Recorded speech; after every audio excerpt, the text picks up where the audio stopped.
Во продолжение, погледнете кратки видеа од европски и светски современи примери од технологии, градба и планирање во склад со енергетската ефикасност.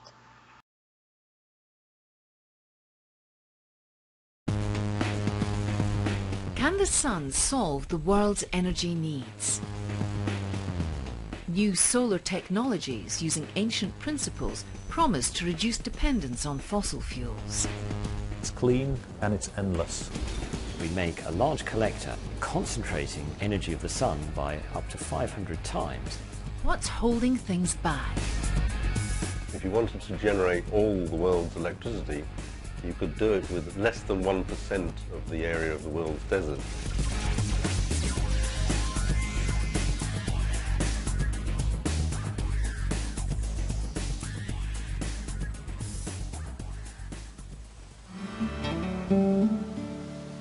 Near Seville in Spain, a groundbreaking project using the sun to generate electricity has become a model for the planet.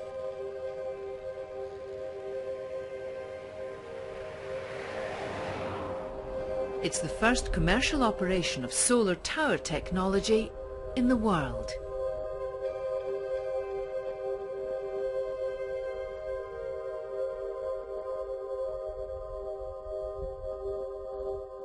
Surrounded by farmland and orange groves, over 1,000 freestanding units called heliostats have been planted. The concept of the plant is very ancient and very simple. We just concentrate solar radiation into our focus, into our solar receiver, in order to produce high temperature. With that energy we produce high temperature to generate steam and to drive a steam turbine like in a conventional power plant. Spain has good solar radiation compared to the rest of Europe. The other thing that Spain had was a government that decided to specifically support a solar industry. The upfront investment cost tends to be very large. At the solar tower plant, the heliostats are arranged in a semicircular pattern around a very tall tower. Each heliostat has a mirror attached to a remotely controlled motorized stand.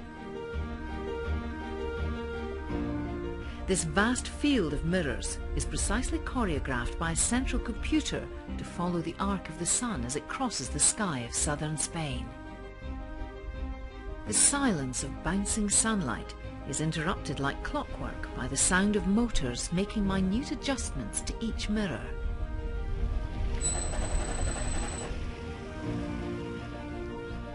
The reflected solar rays are targeted to a spot at the top of the tower. Behind this intense hotspot, water is being boiled and steam is being generated. Temperatures up to 2,000 degrees can be reached. We are operating in temperatures about 450, 500 degrees. The steam drives a turbine. The turbine produces electricity. The electricity is sold to the national grid. This solar platform in the year 2013 will be able to supply all the electricity that a city like Seville could consume, about 200,000 homes.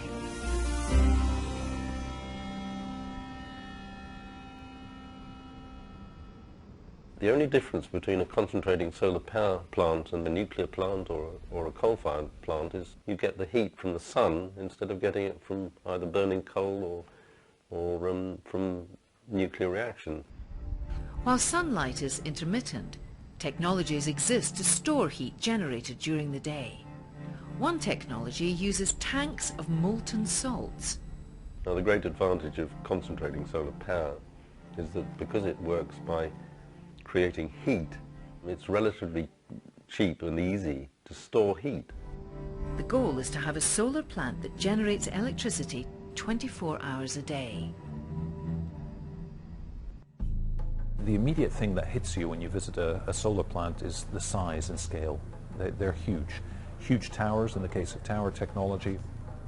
The market and also the investor community still sees it as high risk. It's still evolving and there are changes happening to the efficiency and effectiveness of the technology year in, year out.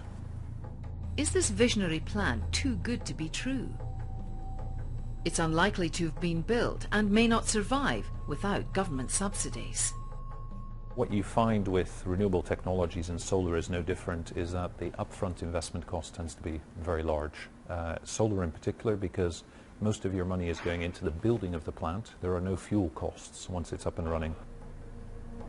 The next consideration then is what support the government gives to a particular industry, and in the case of Spain they singled out the solar industry and provided subsidies and incentives in the form of feed-in tariffs over a period of years. Feed-in tariffs provide a government-guaranteed price for electricity sold to the national grid by emerging solar power technologies.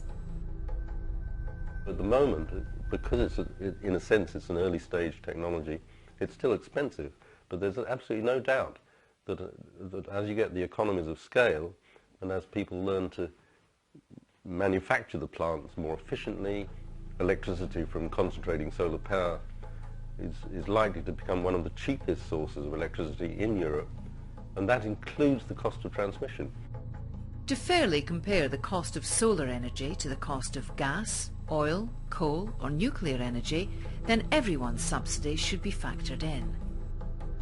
What many people don't realize is the electricity that we enjoy today from conventional sources like fossil fuels, oil, gas, coal, and to some extent nuclear, they're all heavily subsidized in one way or another. So that's part of the reason why people think that these things are cheap, but actually they're artificially cheap because they're subsidized. What it would result in, the removal of these subsidies, would result in probably increases in the prices of electricity, and that's unpopular. Political and economic realities can work to help and hinder the growth of solar energy. In addition to solar tower plants, Spain boasts one of the world's largest arrays of solar voltaics. Solar voltaic panels, typically made with silicon or other semiconductor materials, create electricity directly from the sun's radiation. Solar cells have been powering NASA satellites since the 1950s. They came into earthbound fashion during the oil crisis of the 1970s. But ambitious SV initiatives fizzled out when the flow of cheap oil resumed. Solar photovoltaics, which of course is a direct conversion of sunlight into electricity, has conventionally been relatively expensive. Over the past decade, solar voltaics have come back into vogue, and with sales going up, their cost is coming down. In the 1970s, it would have cost $30 per watt to make a solar panel. Now, the very cheapest cost of a solar panel is $1.50 per watt. Is coming down. In the 1970s, it would have cost $30 per watt to make a solar panel. Now, the very cheapest cost of a solar panel is $1.50 per watt from the lowest cost manufacturer in China. Traditional solar cells take a broad spectrum approach to converting daylight into energy. White light is composed of many different colours, and these colours correspond to different energies. Some parts of the spectrum which make up light have more energy potential than others. The energy spans from the ultraviolet to the infrared. In order to make a highly efficient solar cell, we have to build an absorber that's capable of absorbing high energy photons as well as low energy infrared photons. We achieve this by having many different solar cells which are tuned to those specific colours of light. If costs can be kept down, multi-layered solar cell technology is likely to play a much bigger role in producing electricity in the future.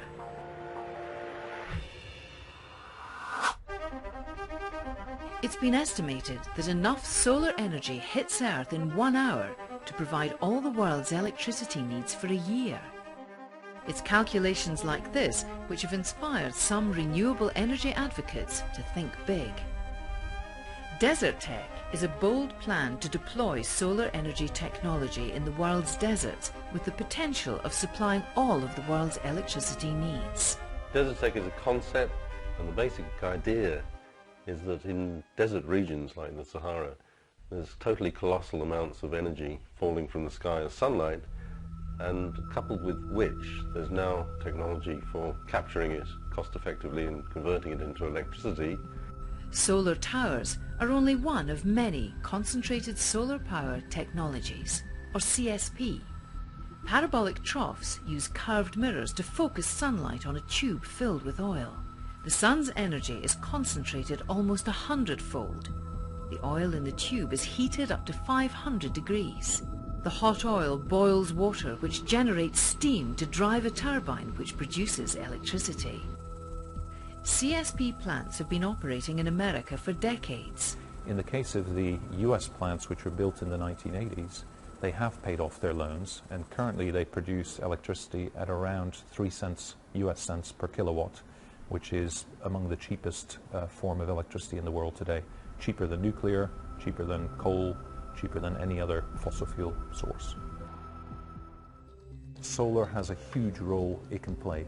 The fact that it's an endless supply of energy, the fact that it's uniformly distributed around the world, the fact that the technology exists to capture it and transmit it at the moment, means that the one thing that's needed to unlock much of that really is the political leadership and will.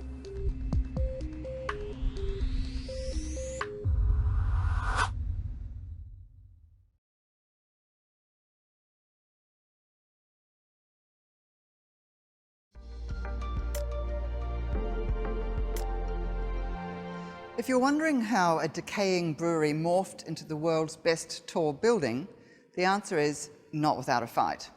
In a big inner-city development like this, the many contenders, developers, planners, designers, politicians and residents, have many different desired outcomes.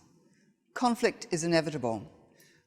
But when we examine how this conflict happens, we see it can often be a good thing, and actually a key part of the creative process. Naturally, different commentators see this process in different lights. When in 2003 the site owner, Carlton United Breweries, announced that it had optioned the site to property developer Australand, the City of Sydney Council still had no detailed plan for the site. Redevelopment had been mooted for a decade, but the official city plan still treated the brewery site as dormant city fringe. That city plan was pretty generic. It imposed a blanket 45-metre height and density limit, but there was little urban design detail and no clear heritage list to cover the site's impressive industrial buildings. So Australand kick-started a master plan competition within the City Council's Design Excellence Protocols. Urban designers Hill Thallis were engaged to prepare the competition brief for 5 invited architect teams. The competition launched in January 2004. 2 months in, however, independent Clover Moore was elected as the city's Lord Mayor. Moore held strong views on the brewery redevelopment, so her election cast doubt over the site's future. We were concerned about height and density, the usual things. Moore installed councillor and architect Graham Yarn as the competition jury's chair. In June 2004, the jury found that the competition brief itself allowed excessive densities on the site, which became an issue for all of the schemes. While the panel didn't declare a winner, the proposal by Cox Richardson in association with Zana's Associates ranked number 1. But winning the competition did not guarantee development approval. The approval authority was the Central Sydney Planning Committee, which included 3 members from the City Council and 4 appointed by the state government. This meant that the council couldn't block approval, but it could impact progress. As the ground shifted, Australand's managing director, Brendan Crotty, grew nervous. I think there was a view that the new council wanted to start from the beginning again. After more than 18 months engaged with the site, Crotty still had no development approval. Australand had $200 million tied up in the project, with $3 million spent and a further $3 million on the competition. The waiting game was costly. In March 2005, Crotty finally pulled the plug, forfeiting his $6 million investment. The conclusion that I had come to was that the approval process was going to take a considerably longer period of time. Despite this, CUB proceeded with engaging Cox Richardson with Zana's associates to prepare new development controls for the site, which were presented to the Central Sydney Planning Committee in June 2005. 1 year later, further changes in the New South Wales political scene saw Frank Sartor, State Minister for Planning and former Lord Mayor of Sydney, remove the site from the Council's jurisdiction under the State Significant Projects provision. We were very incredibly disappointed about that. The Minister appointed an expert advisory panel to reconsider urban issues in the Central Park redevelopment. Their report covered the park, heritage, building height, design excellence and street layout. Design excellence recommendations included architectural competitions for buildings over 25 metres and that a variety of local and international architects and urban designers be used across the site for visual diversity. A concept plan was also created. This plan was bigger, taller, denser and less heritage-minded than the Council's vision, allowing a 120-metre tower on Broadway, 2 others potentially over 90 metres and another 4 potentially over 60. The Council's alternative plan limited the site to 2 towers, both under 100 metres. The Council responded strongly, flagging their concerns over height, overshadowing of open space and heritage. But despite the Council's objections, in February 2007, the Minister approved the plan. The community felt shock and betrayal. Years of consultation and compromise seemed wasted. So what did they decide to do? To sue the bastards. My view of the concept plan was that it was an empty envelope, empty both as to environmental content and to what we were going to do at this end of the city, environmentally, strategically. It was just a place to fill up with buildings. The Chippendale locals, working with Michael Mobbs and Greens councillor Chris Harris, enlisted environmental activist Matthew Drake Brockman to take the minister to court for ignoring ecologically sustainable development principles. But they lost. In August 2007, the court ruled in favour of the minister. Earlier in 2007, however, Singapore-based Fraser's Centrepoint Limited had bought the property. They formed Fraser's Property Australia, headed by Dr. Stanley Quek. With the council and locals unhappy, Dr. Quek proved himself both pragmatic and imaginative. Through negotiations with the council and the community, an agreement was formulated to include tri-generation energy, rainwater collection and sewage recycling. It was important to win over part of the Greens. We started what was wanted by the city. Fraser's Property employed London's Foster & Partners to adjust the original Cox Richardson and Zana's master plan to be more commercially viable.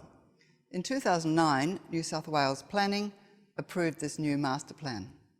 The result? Well, it's not perfect. Some think the park too small, others believe heritage treatment could be stronger. However, I can't see one person who doesn't enjoy walking down and having a local shop. The battle was ultimately resolved not with an iron fist, but with a vibrant and practical vision that focused on sensible management of people and ideas. And it was the creativity and expertise of architects, urban and industrial designers, planners, landscape architects, artists and engineers that made it possible. This multi-dimensional collaboration took on board community concerns, council and state government expectations and economic viabilities to create a lively precinct whose intricacy, imagination and sustainability genuinely help re-enchant the city.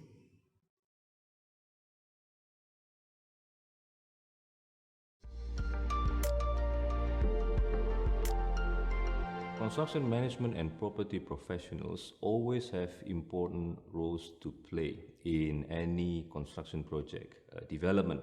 People have a concept concerning this profession. They think this profession is about laying bricks and then pouring concrete or maybe fixing electrical cables on the walls. But although indeed they are construction activities, they are not the tasks performed by construction management and property professionals. So they are actually responsible for managing resources throughout project life cycle to accomplish specific project objectives.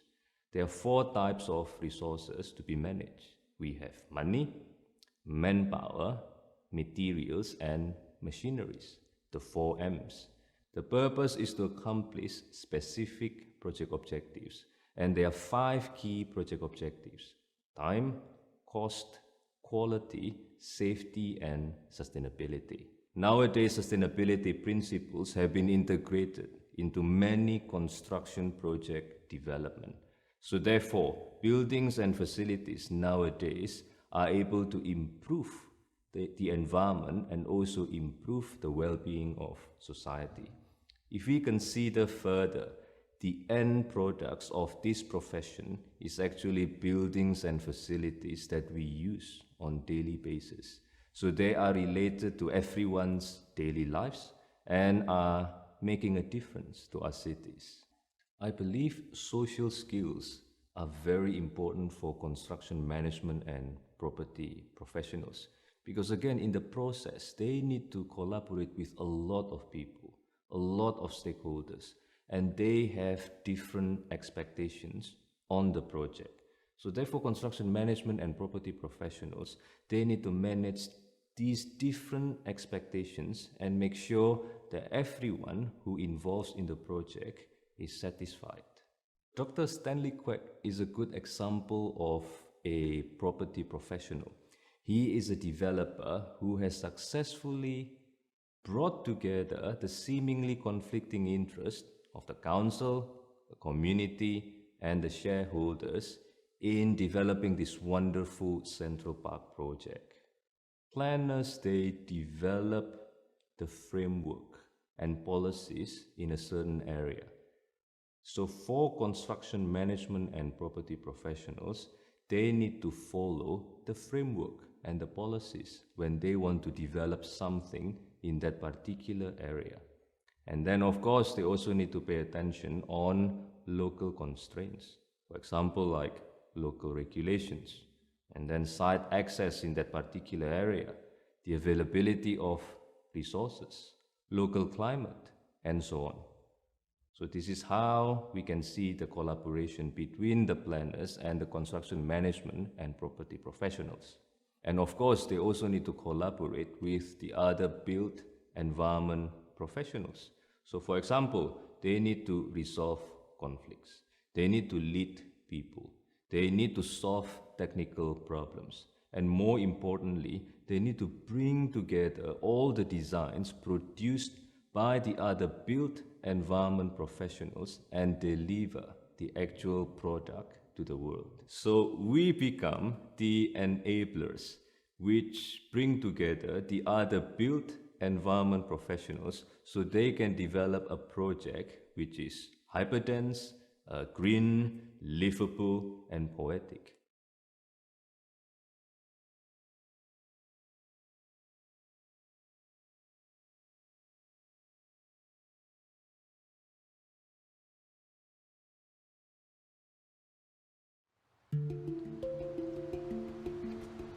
Milton Keynes is the UK's fastest growing city.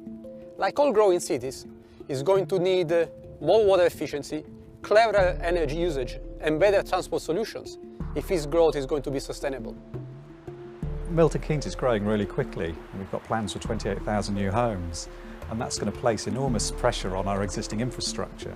We can't just continue to do things in the way that we have done today. We've got to find new and innovative ways of dealing with that. It's a big issue, and not just for Milton Keynes, but for pretty much everybody in the UK and most people on the planet. 90% of us in the UK live in cities, and for the first time in history, more of the global population live in growing urban areas.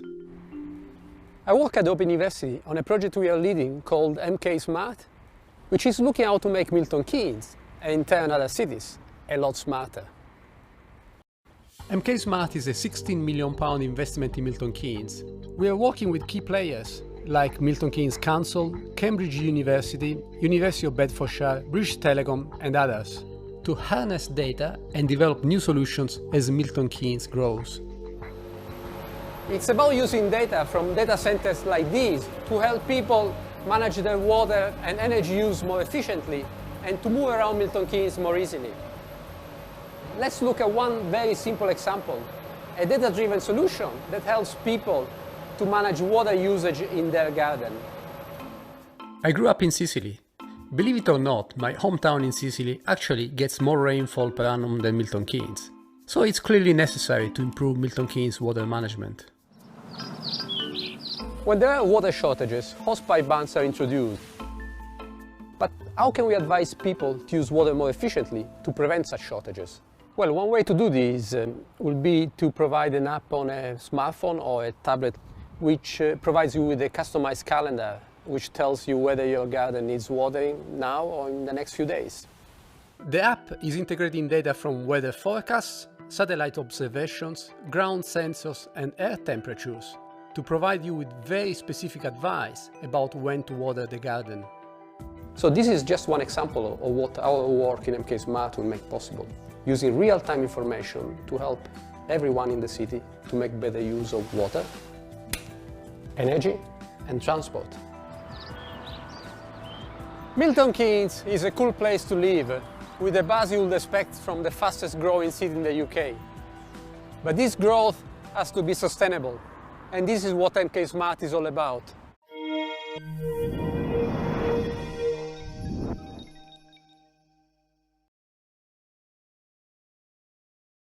Secure and reliable energy supply is a key issue for our growing cities. Substations like this are in danger of becoming overloaded from increasing supply and demand. I work at the Open University and I'm involved in a project called MK Smart, where we look at smarter ways to use and generate energy using smart technology. MK Smart is a £16 million investment in Milton Keynes, and we're working with key players like E.ON, BT and Milton Keynes Council to gather data and develop new energy models. We collect energy data from the whole city and analyze it in data centers like this to provide better information to people, to manage their energy more efficiently, to change how people use their appliances in their own home. This is one of the washing machines which we have been testing. We have been developing an application which runs on this tablet, which is connected to the washing machine and the solar panels on the roof. In this way, individuals, thanks to E.ON's Thinking Energy project and the Open University, can save money and energy and do their bit towards protecting the planet. Here's how it works. The solar panels, the washing machine and all the other appliances in the home are connected to a digital home hub. We monitor the consumption of each appliance, the energy generated by the solar panels, the import and export of energy to the grid, and we use online weather data to predict sun intensity during the day. And based on all this data, we predict an optimal time for the washing machine to run, so that it is mostly powered from the solar panels. So my tablet tells me when the solar panels will be generating the most amount of energy. I simply press a button and schedule the machine to start exactly at this time. So I can go out to work and save energy at the same time. So Andrew, how has this washing machine helped you save energy? The really great thing is that the tablets allowed us to schedule the washing machine to start at a time which is when the sun's at its brightest, and that's generally a time when we're not in the house, Monday to Friday. So we've been able to schedule the washing machine to run at a green time automatically. Energy management is not only important for our homes, but increasingly important for public and private transport. Electric vehicles like this need to be recharged occasionally. That reduces the demand for regular fuel, but increases the strain on our electricity grid. That's why smart energy management is one of the key topics for future cities.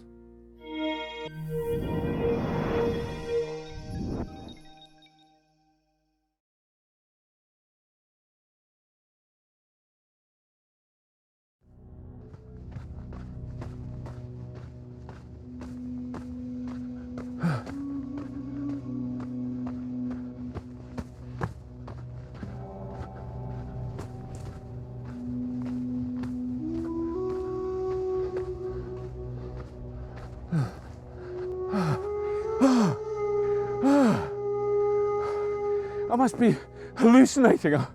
I can see a mirage of a fully sustainable city running on renewable energy. I'm going crazy in this heat!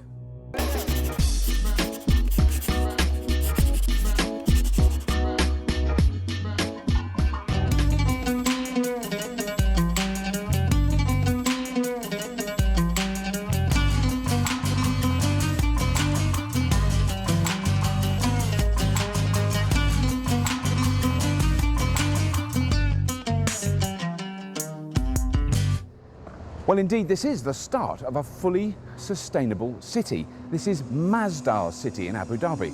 Masdar is the Arabic word for source. The project was started in 2006 and phase 1, 1 million square meters, will be completed by 2015. The plan is for the entire city to be powered by renewable energy, and the project will be finished in 2025 when it will be home to over 40,000 people. So I want to find out what they're doing and what they hope to achieve.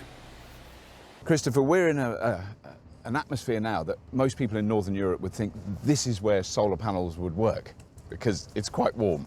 You've got a lot of different types of solar panels and solar energy going on here. Can you sort of talk me through the basis of what we've got? I mean, these here, I vaguely recognise. Yeah, you might recognise some of these. I think most people would. This is called concentrated solar power. You take a parabola and focus the energy on a tube in the middle of the parabola. And this generates about 400 degrees Celsius. So that's like a curved mirror, and yes, all the sunlight is bouncing off that onto one point. Onto one point in the middle. And that exactly. heats it up to 400 degrees. All saved up in a thermal tank of oil usually, right, which retains the thermal energy, and then you can apply that to the different purposes. So then you could run a generator from it, for instance. Absolutely. That's something you could do. Yeah. Right. Right here on this side, we're actually making cooled water from thermal energy. Back here we have a big absorption chiller, which is a big refrigerator. Yeah. We take the heat to drive that cycle, and it cools water down, which is sent into the buildings behind us, and cools the offices. Which is, now I'm here, I really appreciate going into a cool office. Yeah, absolutely. And then behind us here, this is another slightly different system. Here we have another way to generate the heat. And there's cost benefits in each system, right? So you have a very high temperature, but a more costly system here. It's a lower cost system, easier to install. And this heats water directly by using vacuum panels. And the vacuum insulates, so you capture all the thermal energy, and you generate about 180 degrees Celsius water, which is kept under pressure, so you retain the heat, but then serves the same purpose by driving the refrigeration cycle. So these are two different ways we're trying to benchmark against each other to create cooling. And I mean, do you envisage that at some stage you could, whichever system you decide on, could be upscaled to the scale that could cool the whole city? I mean, this is actually, you're looking at the real purpose of Masdar. We have the Research Institute, which gives us the theory. Then we do demonstrators like this, pilot projects, to test out the theories and optimize the engineering. And once we found the optimal solution, we actually commercialize it. So we take the whole value chain of clean energy. Right. So if this is how you cool, yes, how then can you generate energy as well? Well, we just use a different configuration. We use photovoltaic panels, and we can show you one of those power plants over on the other side of this site. Excellent.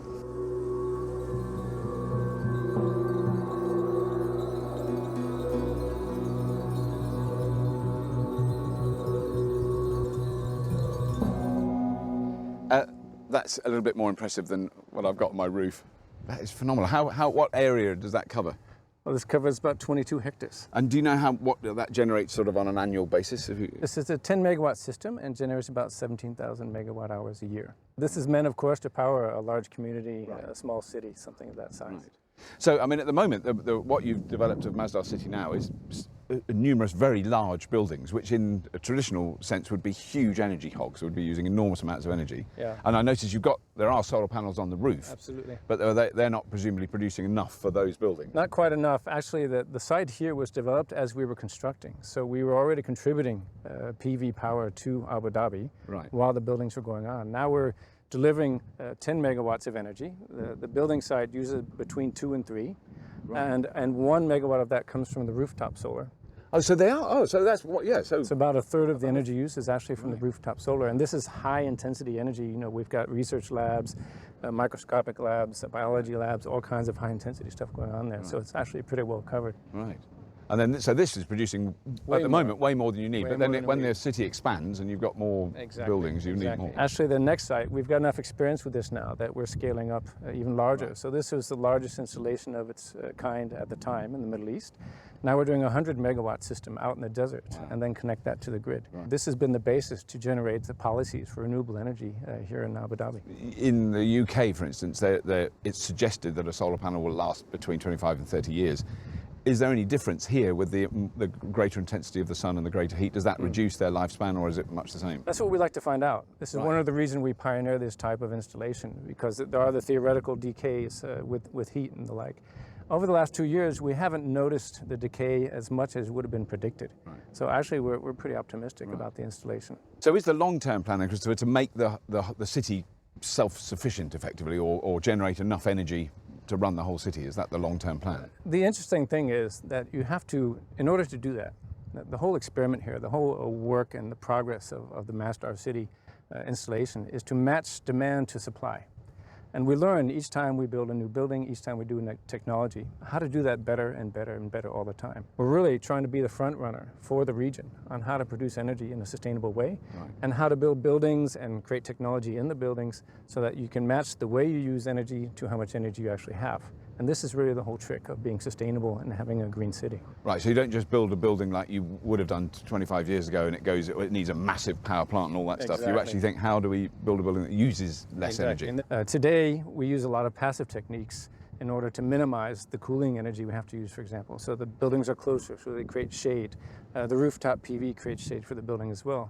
And we orient the whole city so as to capture the prevailing winds and use those for cooling effects. And in fact, if you stand in the middle of Masdar City and compare that to downtown Abu Dhabi, we're 10 degrees Celsius cooler than a spot in Abu Dhabi. And that's a lot of energy to save. So the combination of doing everything the right way actually gets you the point of carbon neutrality and sustainability. It sounds like what you're going to end up with is a city that is energy sustainable and produces through it more energy than it needs, which you can then export elsewhere. Exactly. So it's not, can you make enough? It's, you'll make too much. Exactly. And it's not just a drawing board exercise. It's continually learning, continually researching, continually getting better at that. And that's why we built the Institute first, so they can provide the research to do the next wave of technology, and we can apply that as well.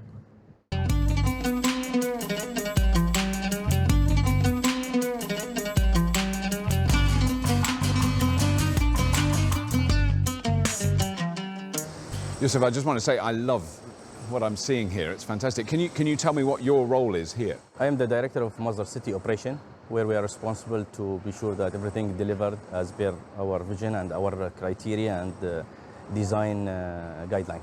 Because often with modern buildings, they're done on a big open space with big gaps. This is all closed in, and where we are now is cool, and there's a breeze. I can feel a lovely breeze. Yeah. When we start to design the city and how we can do it, so we go back the history with our old Arabic cities where the streets are narrow and where the shaded each other, and so we are using the same concept but with the new modern technologies, whereas the advanced technology came in. Our idea is to make the city is more, as much as we can, pedestrian friendly. Because I think that's what a lot of people around the world will think. They will think of the Emirates countries as very oil rich, and so it's very much to do with oil and fossil fuels. And what you're doing here is surprising. But at the end of the day, we have to think of the future as well. So the future is environmentally, we have to be very environment. So we preserve these lands, this earth to our future generation. So when they come in the future, they will see that, yes, we thought about them from now. We don't leave them just in a polluted area. Yes. Because there's a lot of experiments going on here with energy, renewable energy and energy storage, so that you're doing tests here that other people can learn Actually, from. we want Masdar City to be the largest lab for the renewable energy. So we are open with any companies. They claim that they have some technologies which can work, and we give them the piece of land infrastructure, and we together jointly test it and see how it will perform in our environment.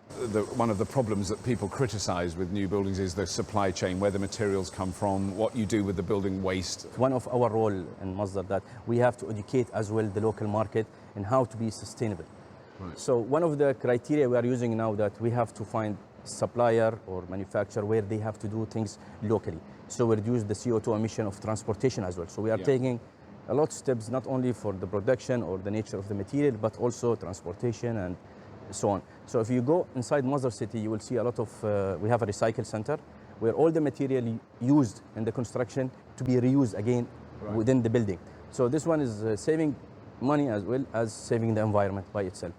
So the future plans, I've seen the model, which is wonderful, but so it is a lot bigger than now. So there's no, at the moment there's no residential streets like houses and streets built yet. Nearest future we have planned some new residential will come very soon, but it will be announced soon, which is around 500 apartments inside Masdar city, plus the expansion of the institute, which is almost double the size where we are now. Right. Plus we have some other third-party investor where they will start next month to construct some other facilities like a data center, like schools, like we have one hotel and we have one hospital will coming soon.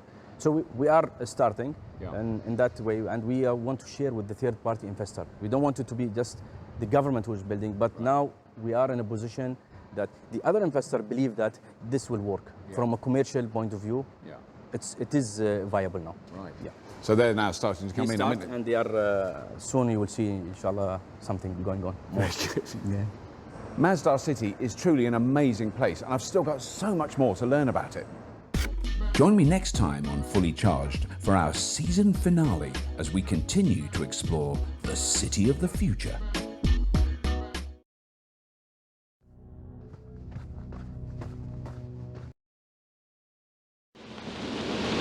Welcome back to the future.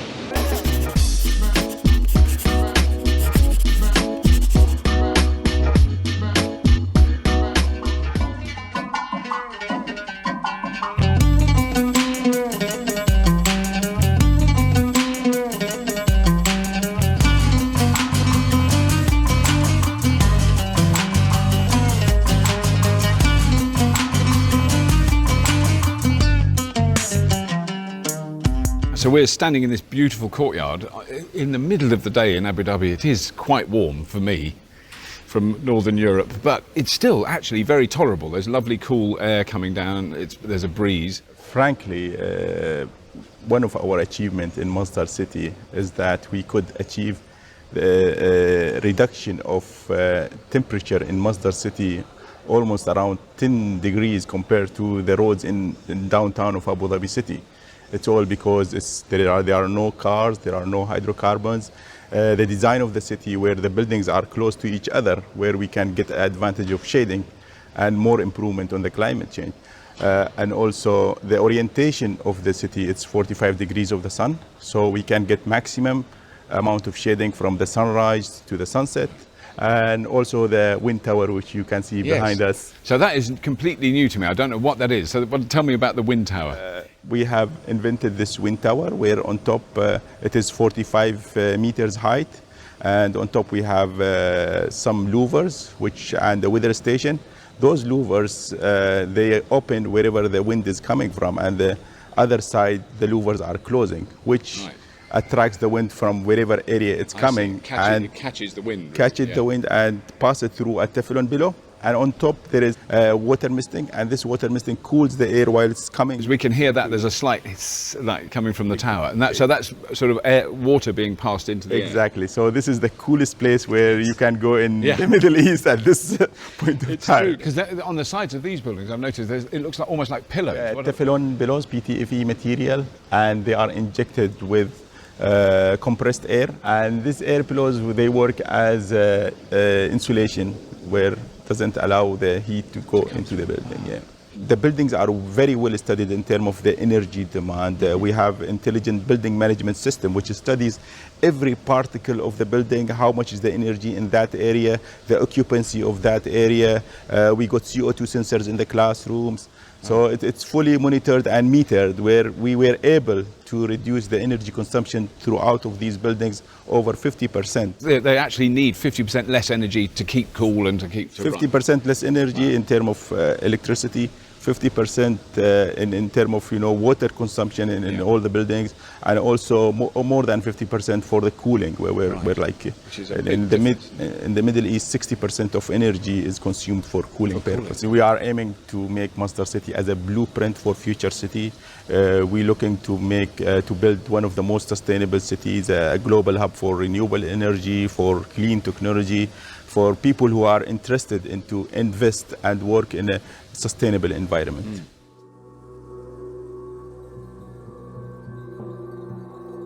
NASA took me below street level and showed me how the whole city is actually built on top of a driverless electric vehicle system.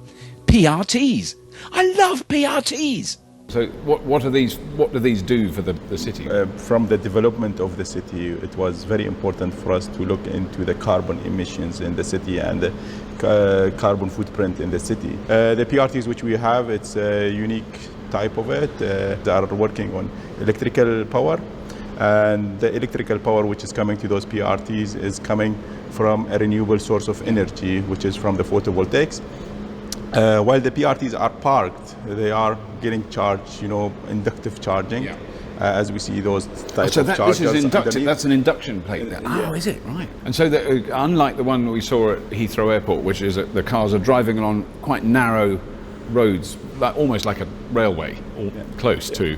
This is just on an open road. The advantage of this system is that you can drive it on a normal road. You don't need to invest in the infrastructure. Right. I mean, it's a normal road where even normal cars can drive on, and we have some sort of magnet stones which keeps the vehicle in a track, and then there is sort of a Wi-Fi system which connects all these vehicles to a control room, computerized system where there are people watching the system and operating the vehicles around. One of the criticisms for electric cars are, does it really make a difference because you're still burning coal to make the electricity? But here, you're not. It's 100% clean. It's 100% clean electricity, so it kind of makes sense in the long run, doesn't it, to have electric cars? Exactly. I mean, and also to encourage the suppliers, encourage the innovative people to think about it.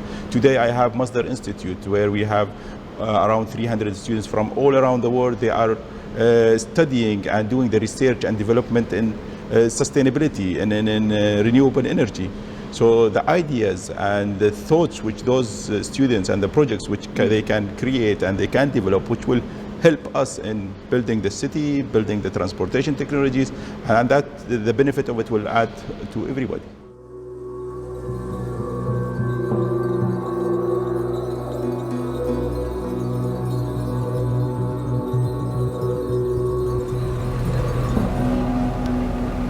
Ria, when you think of sort of sustainable and renewable energy, you always think of it as being really clean and tidy, and this wonderful city that's being built here is this amazing, when you walk around it, it's so beautiful and clean and tidy, and then you come here and it's sort of a big pile of mess and rocks and dust and bits of wood. Yeah.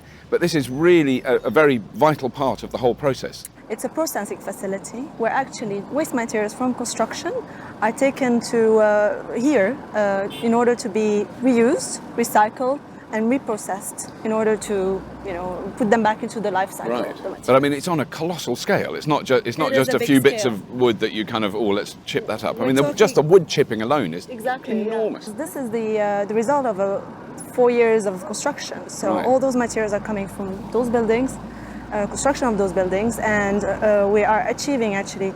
None of it is going to the landfill, which is good. The good news, we're achieving about 95% waste diversion from landfill. So all projects, all contractors, all construction companies have to comply to that percentage. But then, how do you reuse it? I mean, for instance, all the scrap timber, because it's all the building materials are delivered on pallets and there's boxes that they're in. So what do you do with that? First of all, one way is to reduce it through design. That's the first step. Second step is to recycle or reuse. So wood is actually being chipped here on site. When it cannot be reused, it gets chipped. and we are reusing it. The mulch, the byproduct is being reused for landscaping. There's massive lumps of concrete and rubble here. So what do you do with that? Concrete, first of all, is a sustainable mix, concrete mix, where we actually relowering our the carbon content of our concrete. That's the first step. So that's right at the beginning. That's right at the beginning. It's being produced at our own Mazda City batching plant over here. Then, when it comes here, it means it's a waste. It is being crushed into different sizes aggregates. Right. The aggregates are being used for different purposes. Right. One of them is contemporary and permanent road subbase. We're laying it here on all our roads. It's a very good material for subbase. We are also investigating a few other options. We're thinking of perhaps using it in piling instead of the traditional wet concrete piles. Right. So that's wood and concrete. I've also seen huge piles of scrap metal, of steel. Steel and other metals has to be 85 to 95% of recycled content. So all the steel here you're seeing is actually has a green recycled content in it. Right. So the steel is taken off site for recycling. So then the one that I would assume is the hardest to recycle is the plastics. Plastics, different types of plastics. All of them cannot be recycled easily, especially in that market in the UAE. One option we have, and what we've been using is plastic. Making furniture out of plastic. So so this is a good way to recycle it and to use it. But it is an extraordinary challenge that you've set yourselves. Yes. And you can see from the evidence around us that it's definitely happening, and it's really good. And I just want builders from all over the world to come here and go, oh, we could do this, because the builders love landfill. It is definitely, we are best practice here in the UAE. Right. It is the first time this happens. We have a lot of interested parties who come over to have a look at this facility. And it's definitely an example for all construction sites around here. And we are setting the standards, we are setting the way forward. And it's definitely being recognized. It is remarkable when you think about it that this project, Masdar City, is being built in Abu Dhabi, a country we automatically connect with the extraction of fossil fuels, with hydrocarbons, with the oil industry, and yet they're using that wealth to help create this extraordinary project. It truly is breathtaking. If you think that this city, when it's completed in a few years' time, will be completely run on solar energy, the building materials that they're using, most of them are recycled. The building waste that a big project like this produces is being recycled to a ridiculous extent. 95% of the building waste is being recycled and reused in other projects. The way they're managing water, the way they're using their electricity, the way they're keeping the buildings cool, the way they're designed, it's all brilliantly thought out. It really is a marker for the rest of the world. The rest of the world can look at Masdar City and say, this is what can be done. This is possible. This is the future. This is really a lump of condensed future. It's extraordinary to be here. And as William Gibson, the novelist, said, the future is already here. It just isn't very well distributed yet. That's all for this series of Fully Charged, but stay tuned for some extra special bonus material.